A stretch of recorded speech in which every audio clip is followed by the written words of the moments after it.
বিকট আকারে একটা ককটেল মারা হয়েছে, সেখানে আমাদের 5-6 জন আহত হয়েছে। আপনারা রক্তাক্ত অবস্থায় স্যান্ডেল দেখেছেন, 5 থেকে 6 জন আহত হয়েছে। এত মানুষের তাড়াহুড়ার ভিতরে এখানে প্রথমে লাইট বন্ধ করে দেওয়া হয়। লাইট বন্ধ করে দেওয়ার পরে তখন এই ককটেল মারা হয়। ঠিকভাবে আমরা হতাহতের সংখ্যা এখনো বলতে পারছি না। যারা আমাদের হাসপাতালে গেছে, আমরা বিষয়টা অবশ্যই আপনাদেরকে জানাবো মিডিয়া এবং প্রেসের মাধ্যমে। আপনার নাম পরিচয়? আমার নাম ইঞ্জিনিয়ার সাজেদুর রহমান, জাতীয় যুব শক্তির কেন্দ্রীয় সহ সাংগঠনিক সম্পাদক, জাতীয় নাগরিক পার্টি এনসিপি। পরিকল্পিত কিনা মনে করেন? এটা আমি মনে করি পরিকল্পনার একটা অংশ। কারণ যেহেতু আমাদের এখানে বিকেল দিকে পুলিশ প্রশাসন আছে, আমাদের মাঠও তারা পর্যবেক্ষণ করছে, তারা জানে যে আমরা এখানে পদযাত্রা করব। আমরা আইন শৃঙ্খলা বাহিনীকে আমরা বলেছি, থানাতে আমরা ইনফর্ম করেছি, তারা যথেষ্ট এখানে ফোর্স এনেছিল, তারা বিকাল থেকে এখানে আছে। কিন্তু আপনারা জানেন যে আমাদের এখানে সময় ছিল 7টা, সেখানে আমাদের রাস্তায় জ্যামের কারণে আমাদের 9টা এখানে এসেছি আমরা। তারপরে আমরা এখানে হামলার শিকার হচ্ছি। আপনারা দেখছেন যে এখানে প্রথমে কারেন্ট বন্ধ করে দেওয়া হয়েছে এবং এখানে ককটেল বিস্ফোরণ করা হচ্ছে। আমরা চাবো যে এখানকার যিনি স্থানীয় এমপি আছেন, তাকে জবাব দিয়ে আওতায় আনতে হবে, স্বরাষ্ট্রমন্ত্রীকে জবাব দিয়ে আনতে হবে। আমাদের যে প্রধানমন্ত্রী পিএম, তিনি তো লন্ডনে ছিলেন 16 বছর, তিনি তো জানেন না বাংলাদেশের কি অবস্থা। তিনি লন্ডন থেকে আমরা জুলাই যে এনেছি, জুলাইয়ের এই ফল যদি আমাদের হয়, তাহলে আমরা কিন্তু আরো একটি জুলাই আমরা আনতে বাধ্য হবো। আমাদের জাতীয় নাগরিক পার্টির সম্মানিত আহ্বায়ক 1 নম্বর ঘোষক এবং সংসদের বিরোধী দলীয় chief whip Nahid Islam MP, তিনি আমাদের এখানের অতিথি ছিলেন প্রধান। এবং আমাদের জাতীয় নাগরিক পার্টি এনসিপি সদস্য সচিব আখতার হোসেন ভাই, আমাদের তিনিও একজন এমপি, তিনি আমাদের জাতীয় নাগরিক পার্টির সদস্য সচিব, তিনিও এখানে এসেছিলেন।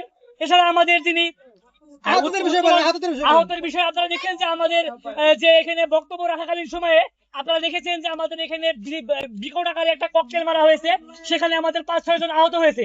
আপনারা রক্তাক্ত অবস্থায় স্যান্ডেল দেখেছেন, আপনারা একটু আগেও দেখছেন যে আমাদের ভাইয়ের পায়ে তিনি হালকা আহত হয়েছেন। এছাড়াও 4-5 জন অত্যন্ত গুরুতর আহত হয়েছেন।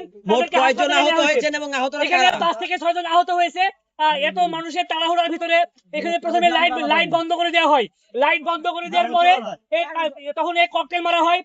ঠিকভাবে আমরা হতাহতের সংখ্যা এখনো বলতে পারছি না।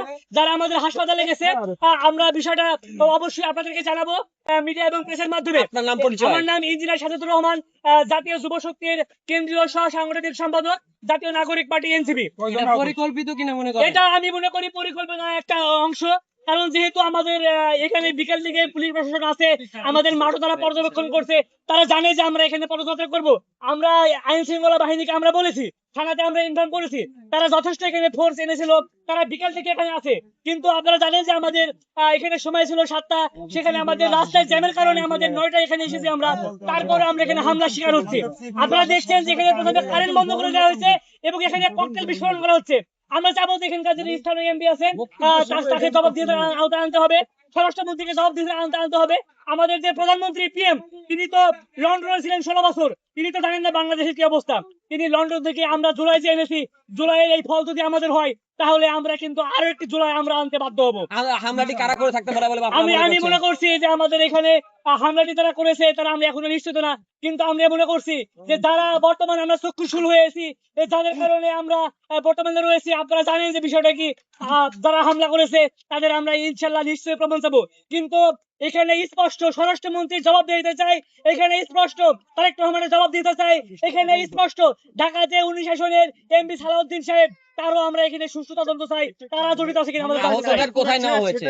কাদেরকে ধারণা করছেন আপনারা, কি ধারণা করছেন? ভাই ইতিমধ্যে আপনারা দেখেছেন যে আমরা বলেছি, আমরা এখানে দায়ী করছি আমাদের প্রশাসনিক অবকাঠামো, স্বরাষ্ট্রমন্ত্রীর যে তার দুর্বল যে প্রশাসনকে তিনি এখন রেখেছেন, ফ্যাসিস্টের প্রেসার চালাতে এখন কিন্তু ছাঁটাই করে নাই। এই যার মাসুল আমরা দিচ্ছি, আমরা বারবার বলছি আমরা সংস্কার করব।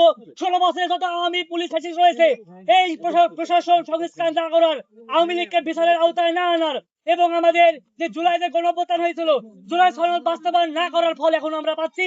আমি মনে করি এখানে সরকার, প্রশাসন, এখানে সমস্ত কিছু জড়িত আছে এর সাথে। এই ঘটনা আপনাদেরকে বলবো, আপনারা খতিয়ে দেখবেন,